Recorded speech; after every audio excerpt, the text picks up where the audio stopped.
Agora, cabeludas mesmo são as mensagens do agente Vladimir Soares, que é um dos investigados também na trama golpista, e não é fofoca, não. A Polícia Federal acabou soltando áudios em que ele menciona um grupo armado preparado para prender ministros do Supremo Tribunal Federal. Os caras estavam prontos lá para meter bala em todo mundo. Ele disse que a equipe estava disposta a usar força letal, afirmando que iriam matar meio mundo se necessário. Antes da gente soltar o áudio, é importante a gente dizer quem é Vladimir Matos Soares. Qual a relação? Com quem ele tinha relação? É um homem de 53 anos, ele está entre os acusados de participar do plano para impedir a posse de Lula. Ele foi denunciado e preso, está em reclusão desde 19 de novembro de 2024 e foi denunciado pela Procuradoria-Geral da República no âmbito daquela operação batizada Punhal Verde e Amarelo, para matar Alexandre de Moraes, Lula e Geraldo Alckmin. Ele não é qualquer um não, tá? Ele já tem 22 anos de carreira na Polícia Federal e já ocupou função na Secretaria de Segurança Pública da Bahia. E, curiosamente, durante a transição de governo, ele foi segurança de Lula.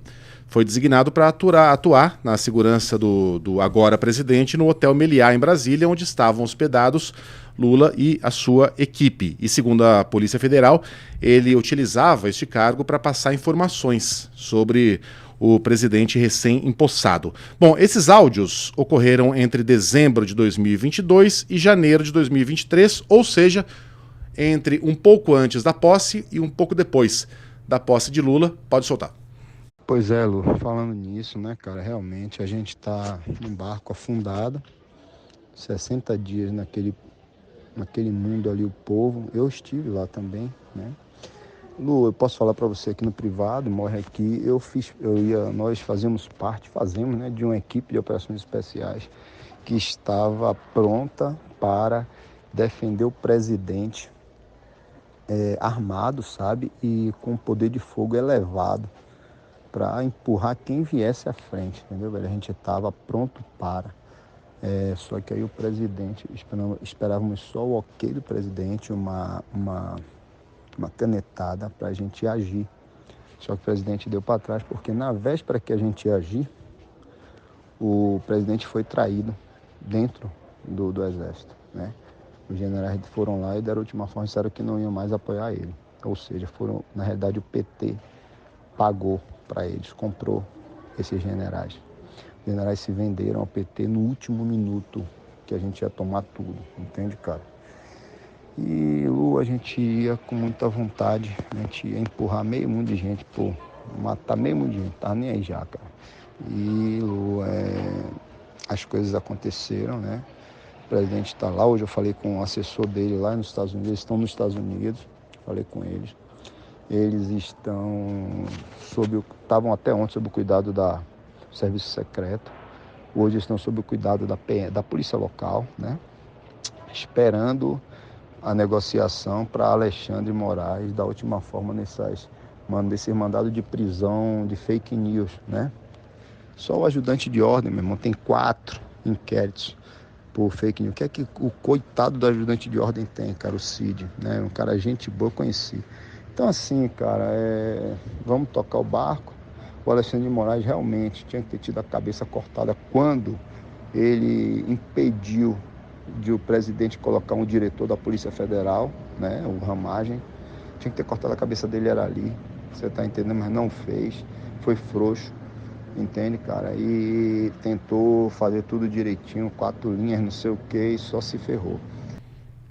Para ficar claro para quem está acompanhando, ele fazia parte da segurança do presidente recém-empossado, ou antes mesmo da posse, e mandava esse tipo de mensagem aí. A gente juntou 3 mensagens diferentes para grupos bolsonaristas, mas não grupos de malucos de WhatsApp. Em um deles, por exemplo, estava o ex-assessor da presidência, Sérgio Cordeiro. Para ser justo aqui, quando a gente junta essas mensagens, parece a fala de um lunático, né? Mas, ao mesmo tempo, isso revela um espírito do tempo ali, né? De como era o sentimento na cabeça de certas pessoas naquele período específico do Brasil. Tem uma... grau... Não, pode falar. Só complementar, você pode falar. O grau de radicalização do momento. O grau de radicalização, perfeito. Tem uma coisa, Megali, que assim, sim, parece a fala de um lunático. O problema é que nós temos, durante toda a exposição dessa trama do suposto golpe, várias falas de vários lunáticos. E o problema é que essas falas se conectam. É a fala de um lunático, mas ele diz muito bem o que aconteceu, a dinâmica comprovada dos fatos. Olha, o golpe estava pronto, só que alguns generais traíram o presidente Bolsonaro. E foi exatamente isso que aconteceu. Então essas falas lunáticas encontram respaldo na realidade. Mais um motivo pelo qual o núcleo intelectual desse golpe tem que ser profundamente investigado. Isso tem que de fato, vir para a sociedade uma resposta da realidade desses fatos, o que aconteceu. O grande problema aí Você sabe, eu tenho minhas dúvidas se os generais traíram o Bolsonaro. Ou se era o Bolsonaro que achava que era o todo-poderoso, porque ele é o chefe do exército, da Marinha. Marinha, parece que o cara tava junto. Então, o Garnier, é o exército, né? e a Força Aérea, isso, a aeronáutica. Se foi traído mesmo, se era o Bolsonaro que achava que... Não, trair aí eu tô dizendo para usar a terminologia que o próprio militar ali usou.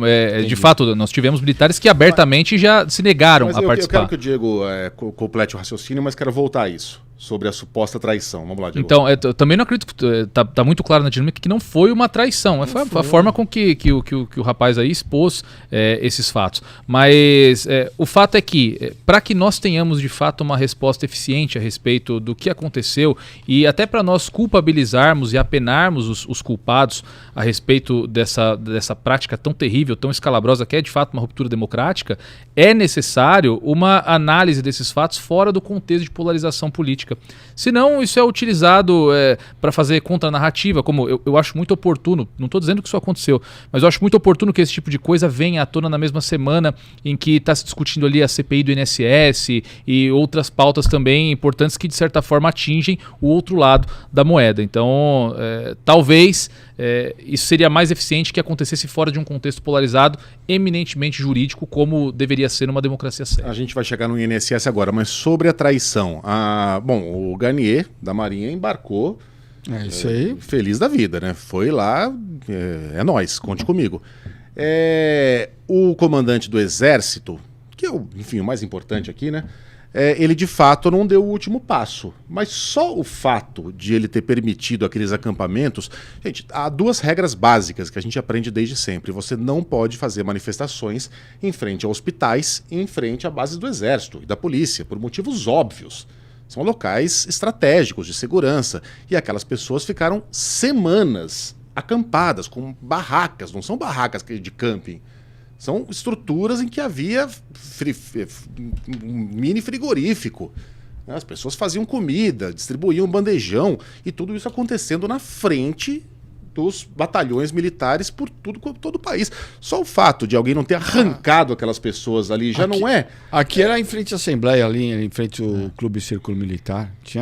Eu passava lá, tinha gente marchando. Só o fato de você não... Você acha que se o MST faz um negócio desses, ele ficaria mais de uma hora acampado em frente? Numa boa, eu não gosto de comentar sobre o que não aconteceu. Mas não aconteceu porque é óbvio que o Exército não permitiria. Só o fato de eles terem permitido esse troço prosperar durante semanas já não mostra que o Exército aparentemente estava, se não apoiando, pelo menos em compasso de espera. Vamos ver onde isso vai dar? Mas o chefe das Forças Armadas era o presidente e o ministro era general, não era? Não era o general? Sim. O ministro era general. Então tinha também um certo respeito por quem estava sentado na cadeira e tinha caneta. O que eu queria saber, eu digo que na política às vezes existe assim... Eu tinha um chefe que falava assim para mim, principalmente em campanha, né? Eu vou falar uma expressão, mas é o que eu guardo no coração. Que existe o burro e o burro com iniciativa. Que só tem que cuidar do burro com iniciativa. Entendeu? Eu não sei se esses caras eram pessoas com capacidades reais de fazerem o que estão falando que iam fazer, de matar, de não sei o que lá, ou se era aqueles, olha, eu vou tentar, né? Deixa comigo, vou fazer, mas não sei se eles faziam parte de uma trama. ou se eles faziam parte de uma vontade. Você tá falando dos caras no... Não, esse cara aí que vou matar, vou atropelar, vou... me parece que era uma gente muito voluntariosa, mas que não... entendeu? Não tava... Eu sou machão, sou macho de WhatsApp, sabe? Isso. Não é? A gente vê aqui, eu vejo o nego me xingando no Instagram, aí você vai olhar, dá uma apertada, o cara pede desculpa. Então é o macho de WhatsApp. Então não sei se esse cara não era um desses, e que aí na hora do vamos ver, não tinha capacidade e não ia conseguir fazer nada do que falou, né? Mas que existia um sentimento de golpe, existia, né? Porque cada dia mais informações chegam, ou vontade de... Não sei se o golpe é a palavra, mas vontade de rever a eleição. Eu tenho... Eu sinceramente acredito que o Bolsonaro ele tinha vontade de dar um golpe. O presidente Jair Bolsonaro tinha vontade de dar um golpe, e eu acho que foi questão, primeiro por falta de apoio institucional, e depois de amadorismo mesmo do entorno bolsonarista. Quando você vê esse tipo de conversa entre o Weingarten e alguém que supostamente estaria ali profundamente entranhado na trama golpista, isso é o tipo de coisa que você está planejando dar um golpe de Estado, você não fica debatendo no WhatsApp, você não fica falando de conversinha de comadre. Isso é coisa que você faz com uma organização séria. Se um golpe de Estado, você necessariamente precisa estar ali ancorado nas instituições do Estado, você precisa angariar o apoio das instituições de Estado, tal como aconteceu o primeiro golpe militar aqui no Brasil. Dificilmente você...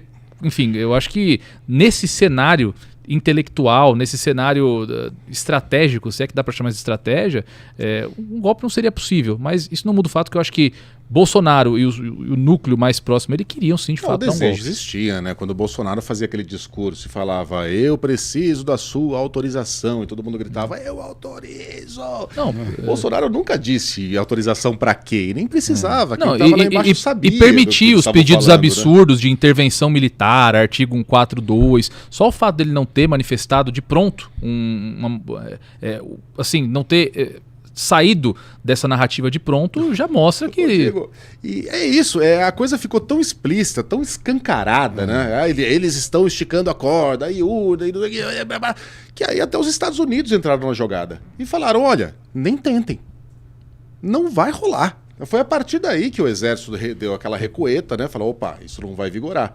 A gente pode tentar, mas vai durar 1 dia, 2 dias. O presidente era Joe Biden.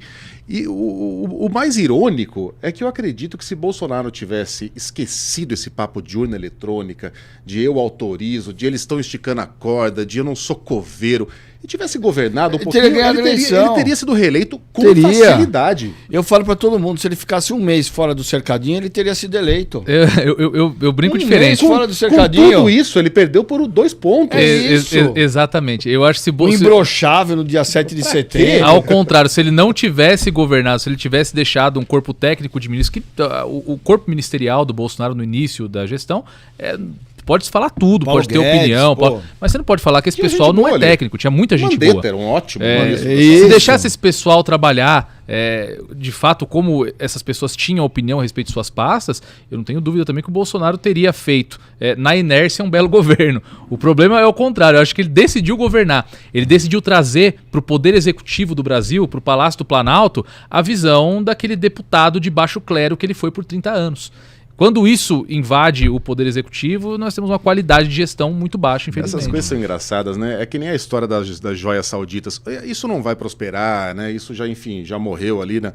Mas a gente sabe o que aconteceu, né? Ele ganhou aquelas joias, ele sabia que ele não podia fazer isso, mas tentou vender, né? Uma cabecinha desse tamanho. E tentou relógio, vender, né? Tentou, não queria pagar imposto, aí veio o almirante lá, aliás, os almirantes, em que papelão, tentou entrar aqui com aquilo na mochila, e depois... para ganhar umas centenas de milhares de reais ali. E aí, quando o Bolsonaro precisou de grana, ele foi até a internet e falou... Me manda Pix. Em questão de 1 semana tinha 17 milhões ali. Exato. Precisava. É engraçado a gente pensar nisso depois que aconteceu, né?